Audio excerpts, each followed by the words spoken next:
la météo avec C3A Productions. Bonjour à tous et à toutes, j'espère que vous avez passé une agréable nuit. En tout cas, moi, je suis ravie de vous rejoindre pour de nouvelles prévisions météo. Les températures annoncent encore beaucoup de chaleur au niveau de l'extrême nord ou encore du nord. Et puis dans la côte ou encore dans la grande partie équatoriale, le temps s'annonce doux avec ces températures doux mais pas du tout calmes car on prévoit des pluies dans certaines régions, par exemple dans la région de l'Est ou encore dans le littoral. Eh bien, pour ce matin, je vous embarque tout d'abord dans le septentrion. Regardez, le temps s'annonce très chaud et en plus le ciel sera très nuageux et ce temps va perdurer jusque dans l'après-midi avec ces 43 degrés de température maximale attendue tout au long de cette matinée jusque dans l'après-midi. Dans la région de l'Est, c'est le déluge qui s'annonce. Le soleil sera néanmoins présent et ceci jusque dans l'après-midi. On ira donc de 25 à 41 degrés. Dans le littoral, c'est également des pluies et du soleil qui feront le bon ménage tout au long de cette matinée et jusque dans l'après-midi. Eh bien, les pluies sont là, alors préparez vos sols pour vos semis de manioc si vous êtes dans le Mungo. Je vous souhaite une très belle journée. C'était la météo avec C3A Productions. Bonjour à tous et bienvenue sur Cameroun Delight. Nous sommes le mercredi 17 mars 2021, un jour qui est marqué par plusieurs événements, parmi lesquels, à l'international, l'Union européenne rendra son verdict sur l'usage ou non de l'AstraZeneca, le vaccin européen qui a été plébiscité d'ailleurs par plusieurs pays africains et qui a connu ces derniers jours une vague de suspension liée à des soupçons de problèmes de coagulation sanguine chez les personnes vaccinées à ce vaccin-là, des personnes qui ont reçu ce vaccin-là. Donc aujourd'hui, on aura l'avis de l'instance européenne sur l'efficacité ou alors la balance entre effets secondaires et avantages de ce vaccin. Mais au menu de Cameroun Delight aujourd'hui, vous le savez, plusieurs rubriques. On aura tout à l'heure tabloïd avec Gaël Bonozo. Nous en saurons plus sur le contenu des journaux de ce mercredi 17 mars 2021. Nous prendrons notre page écho de ce mercredi et juste après, Yves Fomonso sera là pour l'édition en anglais de la revue de presse tabloïd cette fois à 7 heures. On fait un direct arrêt, on fait un rapide arrêt à la rédaction centrale pour le journal présenté par Gilbert Onguené. À 7h20, Politics va revenir sur les activités des sénateurs. Les sénateurs du Sud se sont récemment réunis à Ebolova, dans la région du Sud justement. Et aujourd'hui, Cédrin Legambele va nous faire part du contenu de leurs échanges.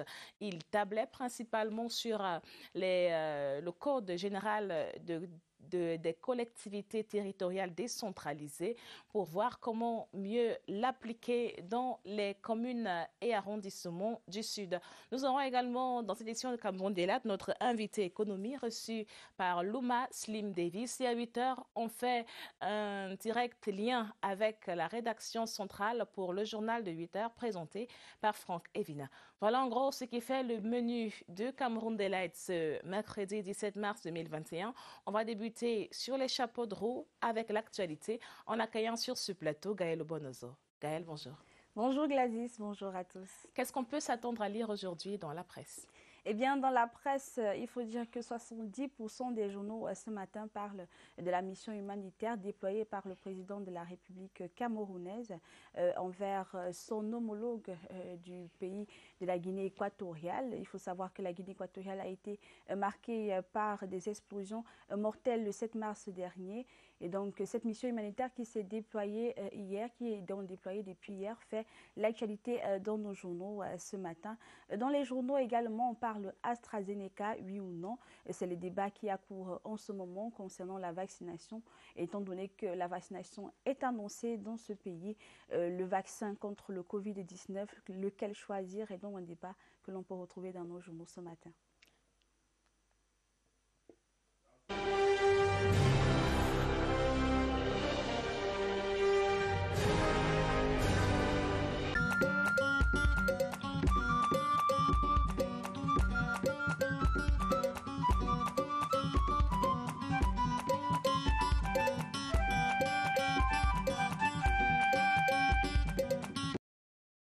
Bonjour à tous et ravi de vous retrouver pour votre revue de presse quotidienne. Nous sommes le mercredi 17 mars 2021.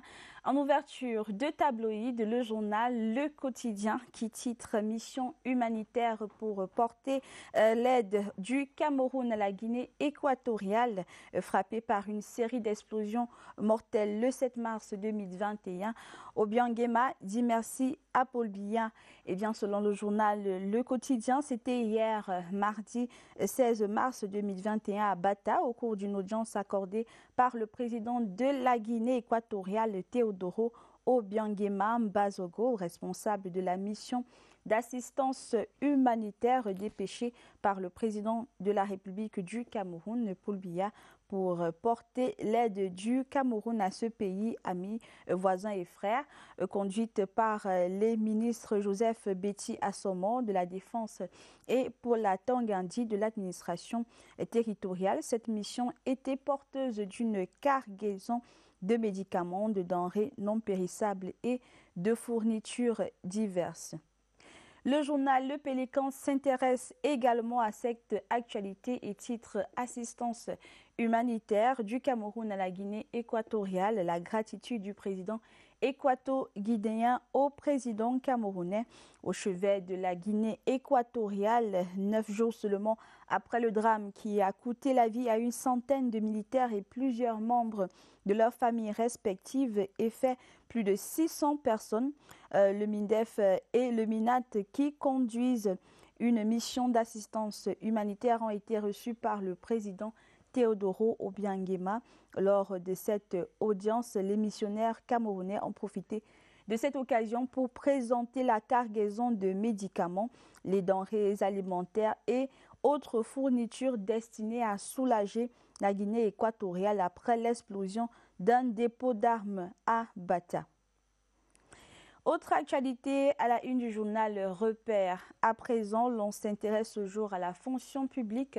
Explosion des effectifs, titre le journal Repère. Le nombre d'agents de l'État a quasiment doublé au cours des 10 dernières années. Il est passé de 197 471 en 2010 à 340 957 en juin 2020. Au cours de cette période, 59 549 enseignants du secondaire qui représentent aujourd'hui près de 35% des effectifs de la fonction publique ont été recrutés. Cette évolution rapide représente un risque pour la soutenabilité budgétaire de la masse salariale. Et l'on s'intéresse à un fait de société à la une du journal Mutation dans nos hôpitaux à Yaoundé. Le journal Mutation titre « Les séquestrés de gynéco pour facture impayée ». Une dizaine de femmes sont retenues dans cet hôpital, l'hôpital obstétrico-gynécologique de Yaoundé. Le journal Mutation fait ainsi un dossier sur ces femmes en particulier qui sont retenues dans cet hôpital. Le journal Essentiel ce jour s'intéresse à la santé, vaccin, le sauveur qui fait peur, titre le journal, alors que la vaccination contre le coronavirus est annoncée au Cameroun dans les prochaines semaines. Plusieurs pays du monde, à l'instar de la France, l'Allemagne, la République démocratique du Congo, ont décidé de suspendre l'utilisation du vaccin AstraZeneca en cause des soupçons de coagulation du sang chez les personnes vaccinées à l'AstraZeneca. En économie, à présent, Afrique centrale, la Banque africaine de développement prévoit un rebond de croissance économique en 2021. L'institution panafricaine de développement vient de publier, nous sommes bien sûr à la une du journal Économie, le quotidien qui précise que la Banque africaine de développement, panafricaine de développement, vient de publier son rapport 2021 sur les perspectives économiques en Afrique pour l'année en cours. Toujours à la une du journal L'économie, l'on parle accompagnement. Microsoft forme les femmes africaines en codage, un reportage que vous pourrez retrouver à la page 8, l'édition de l'économie du quotidien ce jour. Nous restons en économie avec le journal Éco Matin cette fois-ci. Emprunt obligataire Allios Finance Cameroun tient ses engagements. Selon le journal Éco Matin, le 19 mars prochain, le leader du Crédit Bail au Cameroun mettra à la disposition du dépositaire central unique des valeurs mobilières de la CEMAC, de la Bourse unifiée de l'Afrique centrale, une enveloppe totale de 521 millions de francs CFA. Celle-ci représente l'amortissement du principal de son emprunt obligataire de 2018. Ce quatrième paiement portera à plus de 2,1 milliards de francs CFA, le montant total déjà remboursé par Allios Finance sur cette obligation rémunérée à taux d'intérêt de 5,75%. Toujours en économie, mais cette fois-ci avec le journal Eco News. Camerco du plomb dans l'aile, selon le journal, malgré les difficultés que la compagnie aérienne nationale connaît depuis un certain temps. Elle reprend les airs ce mercredi par les lignes domestiques.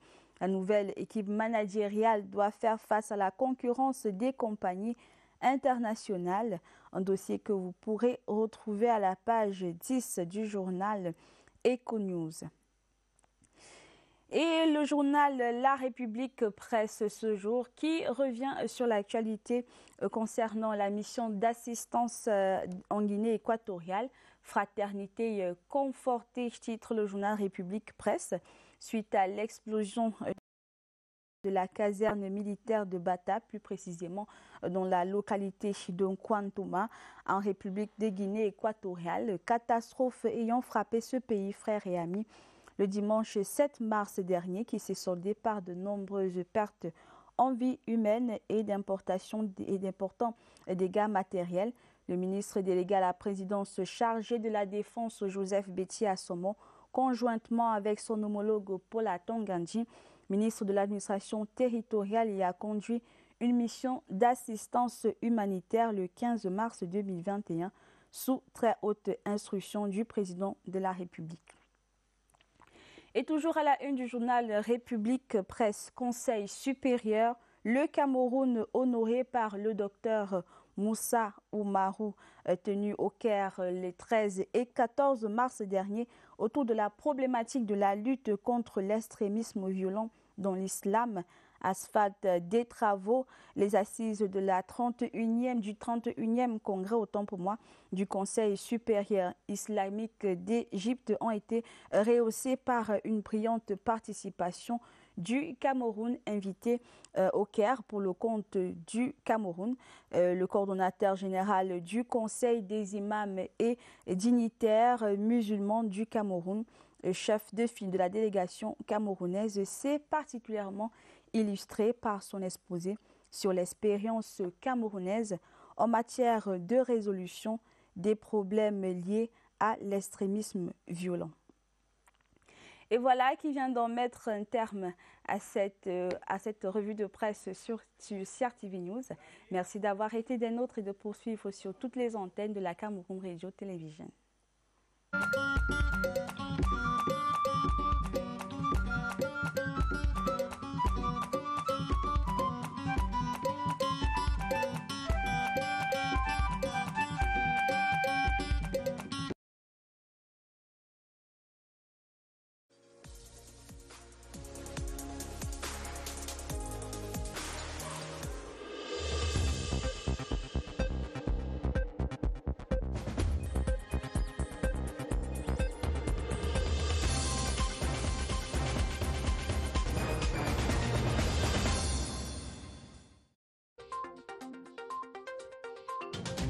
The head of state, President Paul Biya, dispatched a huge consignment of humanitarian and relief material to Cameroon's neighbor Equatorial Guinea for those affected by the March 7, 2021 explosions in Bata. The delegation is headed by the Minister Delegate at the Presidency in charge of Defense, Joseph Betty Assomo. The delegation consists of the different branches of the Cameroonian military, notably those specialized in health issues, rescue operations, reconstruction, and military intelligence. La dématérialisation des procédures au sein de l'administration publique au cœur d'un atelier ouvert hier à Yaoundé, présidé par le ministre de la fonction publique et de la réforme administrative, Les travaux visent l'approbation de la nouvelle procédure dématérialisée de recrutement des agents publics. Les participants à cet atelier sont venus de plusieurs administrations partenaires au ministère de la fonction publique. The population of the Far North region has been enjoined to ensure the respect of government's response strategy against the coronavirus pandemic. This was the keynote message of Governor Mijiyawa Bakari as he toured some municipalities to revitalize the campaign against the pandemic. The governor also handed out some preventive kits to be distributed to the population of the Far North region. En sport éliminatoire CAN Total Cameroun 2021, les 23 lions pour les 5e et 6e journées sont connus. Antonio Conceição a dévoilé son casting au cours d'une conférence de presse qu'il donnait au siège de la FECAFOOT à Yaoundé.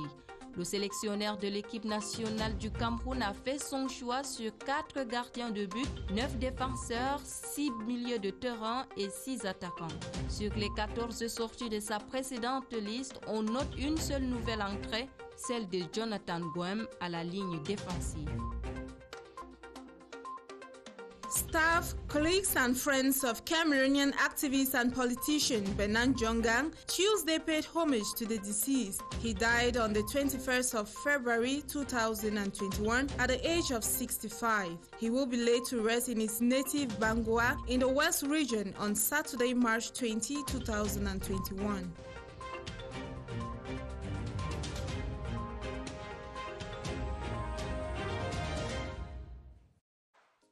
Merci à Aminatou Bindoho et à Yvonne Ako pour ce rappel des titres de l'actualité. Les top stories. Et dans l'actualité, justement, il y a un an, jour pour jour, le Premier ministre Joseph Dione Ngouté prononçait une déclaration spéciale pour riposter contre la pandémie de Covid-19 et alors naissante au Cameroun. C'était le 17 mars 2020. Sur instruction du président de la République, le chef du gouvernement annonçait 13 mesures comme la fermeture des frontières terrestres, aériennes et maritimes du Cameroun, la suspension des vols passagers en provenance de l'étranger. Et ce jour-là, le gouvernement décidait aussi de fermer tous les établissements publics et privés, de la maternelle au supérieur, et le report des compétitions scolaires universitaires. C'est depuis ce 17 mars, par exemple, que les rassemblements de plus de 50 personnes sont interdits et le reste sur toute l'étendue du territoire national. La déclaration du Premier ministre il y a un an imposait également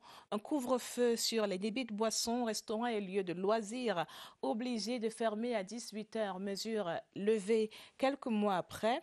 Et les mesures prescrivaient également de limiter les déplacements urbains et interurbains.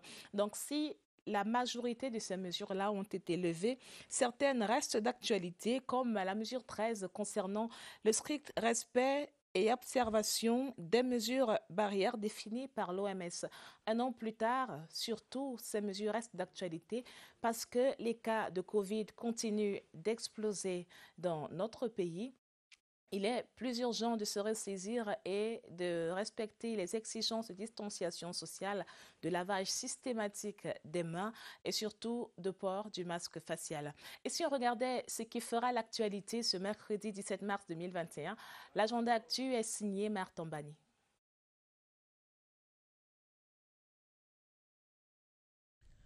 Audience solennelle d'installation des chefs de juridiction, d'instance, des ECA et d'Union Ekele ce mercredi.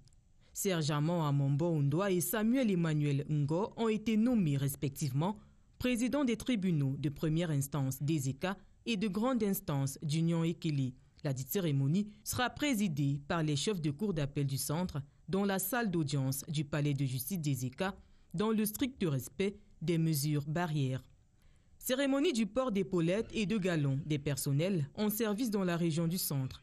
La cérémonie aura lieu ce 17 mars à l'esplanade de la prison centrale de Yaoundé au quartier Kondengui dès 9h. Plan International organise ce mercredi à l'esplanade du lycée d'Hawaï à Yaoundé une série de sensibilisations auprès des établissements secondaires des communes d'Hawaï et d'Okola. Ces travaux ont pour objectif de renforcer le leadership des jeunes, plus particulièrement des filles dans les domaines de développement en leur donnant des rôles modelés afin de briser les stéréotypes liés à l'épanouissement de la jeune fille et de la femme dans la société. L'Association des journalistes scientifiques et communicateurs pour la promotion de la santé au Cameroun donne un point de presse ce 17 mars au quartier Liguesono à Yaoundé. Ce point de presse a pour objectif de donner leur position vis-à-vis du contexte de riposte contre le Covid-19. Cette association compte mettre un accent sur les enjeux de l'heure et principalement la question urgente de la vaccination. La Journée mondiale du recyclage souffle sur sa 4e bougie jeudi prochain. Créée en 2018 par le Bureau international de recyclage, cette journée met à l'honneur l'importance du recyclage dans la préservation de l'environnement et au sens large de la planète. En ce jour de commémoration, de nombreuses campagnes seront organisées dans le monde entier afin de souligner le rôle central que joue le recyclage dans la protection des ressources et du climat.